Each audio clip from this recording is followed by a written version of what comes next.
y'all, it's just Natanya. So today we are going to be talking about my favorite movies of all time. Now the categories range from romance to comedy to my favorite hood movies to my favorite teen movies, like everything. Okay, without further ado, let's get into the video. Okay, so we can go ahead and get these out the way real quick. My favorite scary movies would definitely be off rip Insidious, Lights Out, and The Exorcism of Emily Rose. It's the Insidious series. That shit is fucking scary. It has the key components to scare me, okay? Shit popping up out of nowhere, paranormal shit going on, shit that you can't explain, that like I really can't fathom what I would do in that situation. It covers all those components. So that shit is fucking scary. Lights Out. I don't know if y'all know, but it's about that woman who when she was younger, she was mentally ill.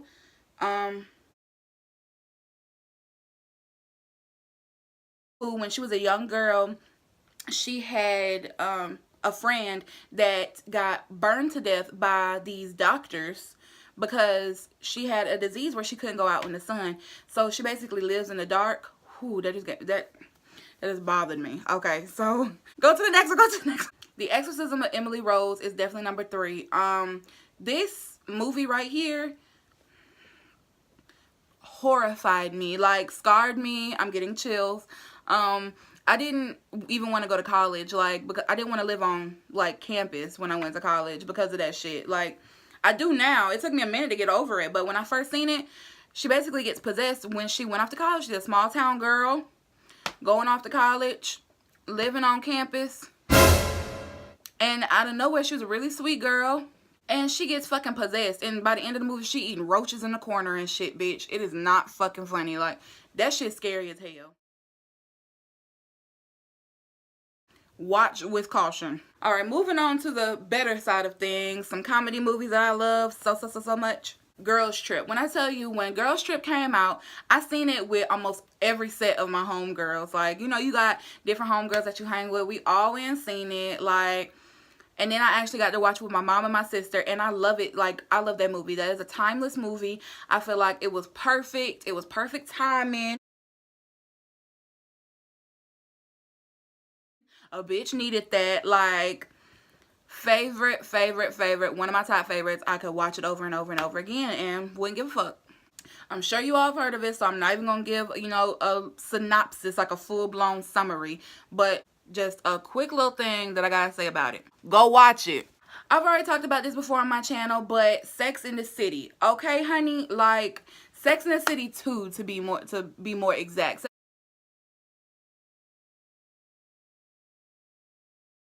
Sex in the City 1 was good. Don't get me wrong. I'll still watch that shit if it come on TV, you know. And I'll, you know, if I feel like finding it, I'll go and watch that shit. But when 2 came out, you couldn't tell me anything. Like, what? That is my shit. The girls basically travel to Abu Dhabi. And, of course, Samantha has the hardest time with confining to how women are dressed and how women are treated over there. She does not like that shit because, you know, she's a very sexual being. Go see that shit. That shit is fucking amazing.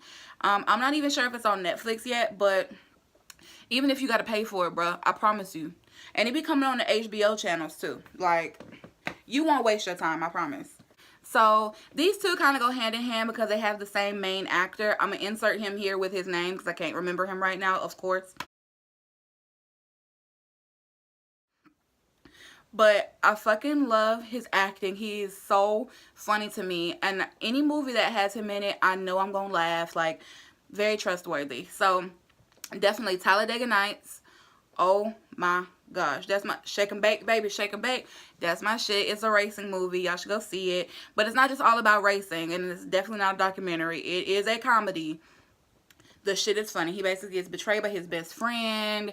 He loses his wife because he was all at the top at one point, and then he falls down. He gets set on fire in the movie, child. He go through all of it, but Ricky Bobby made it through that shit, okay? That's my shit. That movie has to have some of the best lines, like, ever. Like, shake and bake. If you ain't first, you're last. Like, Another movie that he's in is Step Brothers, and it's him and the same dude. They're like the duo. I feel like that duo is a good little Hollywood duo. Like, they know what they doing, and they have that good chemistry where you really feel it. Like, you feel like they really friends and they really going through these things. The same man actually plays his best friend in Ricky Bobby. So now, in Step Brothers, he's his stepbrother. The shit is funny. They're grown ass men still living like little kids, trying to like love each other and shit because their parents get it. It's fucking funny. And of course, my comedy list would not be shit without the Pitch Perfect series. I love every single one of them, but if I had to choose one, I haven't actually seen the last one. I know, tear. I have to go see it. But the original one, because I fell in love with Fat Amy. She's my spirit animal. And the cup song, I still know how to do that shit. I wish I had a cup. Like, don't get it twisted. That shit was amazing. Alright, so on my romance movie list, I have 4. One of my favorites is Definitely Maybe. It's about this dad, and he's telling his daughter the story about how him and her mom met. But he's giving her the details, like, of the women that he's dated in his life before he actually met her mom. And it's kind of, you got to keep track or whatever, because she's trying to figure out which one is her mom and things like that. And it's really cute what she catches on to. I'm not going to spoil the movie. It's really cute what the little girl catches on to and how she figures out, like, that's the one. She guesses wrong a couple of times, though. I gotta tell you that. And along the way, of course, you do learn that the parents, of course, are not still together, but the little girl is still interested in that. And her first interest was to get them back together, but then she realized that, you know, maybe that wasn't good, you know. And I'm not gonna continue to spoil the movie. Just know that it is one of my favorite romance movies of all time, and it is a bit of a comedy as well. I had to put Love Jones on this list. Brother to the Night. Oh my Jesus. Like, I feel like we all need a brother to the night. You understand me. Okay? Whew. I'm hot. Girl, I love me some Love Jones. Lorenz Tate know what he doing. Perfecto. Fine ass. Don't make no sense. It's a movie based on poetry, art, love, black love at that. It's not just your regular schmegular old Tom meets Brittany and they get married. Like, no, this is some good shit. Okay, you gotta see it to feel me on this. Okay, comment down below if you've seen Love Jones and you know who Brother to the Night is. Hashtag Brother to the Night. Fuck you mean. Oh. Woo! These last two are really fucking sad. They have me in my feelings every single time. So fucking sad. It's My Best Friend's Wedding. Starring Julia Roberts, who is just a beautiful actress in herself. I fucking love her. Pretty Woman was a good movie too. My Best Friend's Wedding is about her best friend's wedding. She finds out after a couple of years of them not really talking as much. He hits her up and like, I'm getting married. She gets the invite and turns out she's been in love with him all this time. He was chasing her at first, but she was just like, no, no, no. She's always been scared of love and, you know, always dealing with the wrong men, but the right man was right there in her face the entire time, and she just didn't, you know, acknowledge him. And I'm sorry, y'all, but I gotta spoil this one. Spoiler alert. So she ends up going, you know, to meet him in the town that he's in. I forget what cities they're in, but I do know that they're apart for a minute because she had to take a plane to get to where he is. And she meets the fiance, and of course the fiance is all like in her face, wanting to. She's played by Cameron Diaz, perfect actress for that. And she's like wanting to get to know her, and you know, she's like, you're his best friend, I want to get to know you, you know, you're basically family, blah blah blah blah, and all in the girl's face. And freaking Julia Roberts is just like, bitch, I am in love with your man, you know what? So she comes up with this idea to try and ruin it. Ends up causing the biggest fucking argument. Cameron Diaz ends up running off, and the whole time William, that's his name in the movie, I'm not sure what actor he is, but William ends up going after her.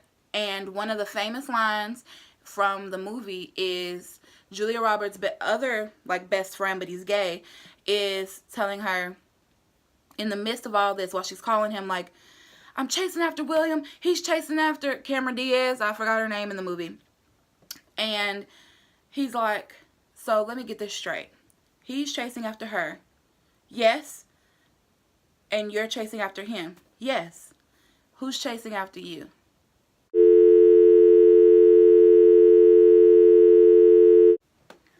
Bro, that shit hit me like a sack of fucking potatoes, like a bag of bricks. Really. I was so sad. I just immediately started like, shit. She really loved this man. She just didn't know how to like say it. She didn't know what to do. And then at one point in time, before this little chase is going on, they have a moment on the boat and their song is playing and they're dancing. And he was like, Cameron Diaz always says, if you love someone, you should just say it, or else the moment just passes you by.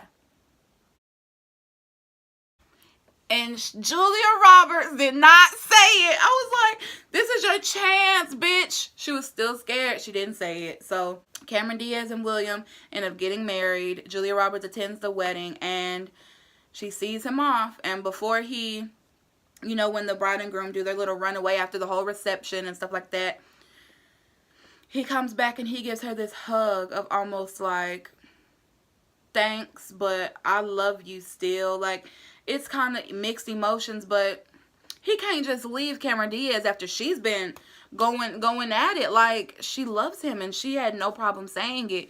So he couldn't just go back to Julia Roberts just because she finally decided she wanted his ass. Fuck no, you didn't want me till someone else got me. I chased you for years. Anyway, I spent a lot of time on that one, so I'm going to go ahead and fast forward a little bit. My last romance movie is definitely The Notebook. If you haven't heard of The Notebook, then you know what? You need to definitely Google it and you need to figure out your priorities, because I don't know a person who hasn't seen The Notebook or at least heard of it.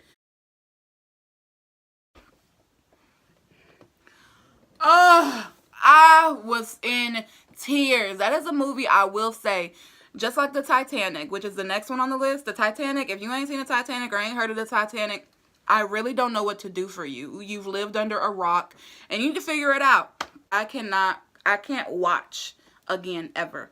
Once I've seen them, yeah, they're my favorites, I know, but the abuse, the emotional abuse of those fucking movies, they're so sad. I only pull those movies out if I'm strong enough to withstand it. The Titanic is a long ass movie though, so I never watch it all the way through ever, even if I watch a little part of it.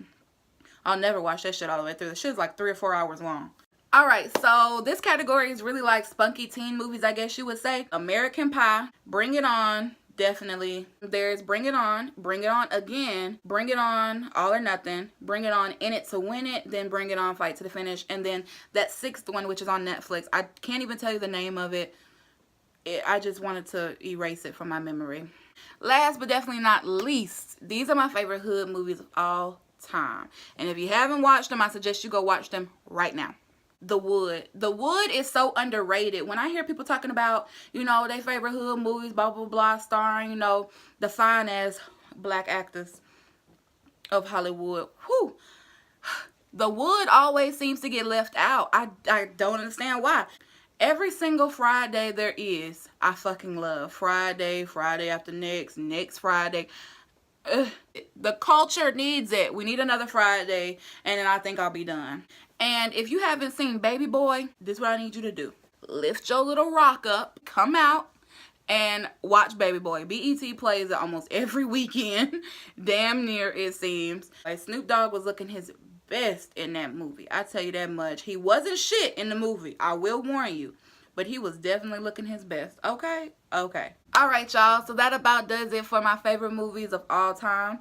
I would appreciate it if you like this video. Please feel free. Comment down below any of your favorite movies, any movies that you agree with on my list. You know, tell me. I'm here to listen. Subscribe to my channel, and I'll see y'all later.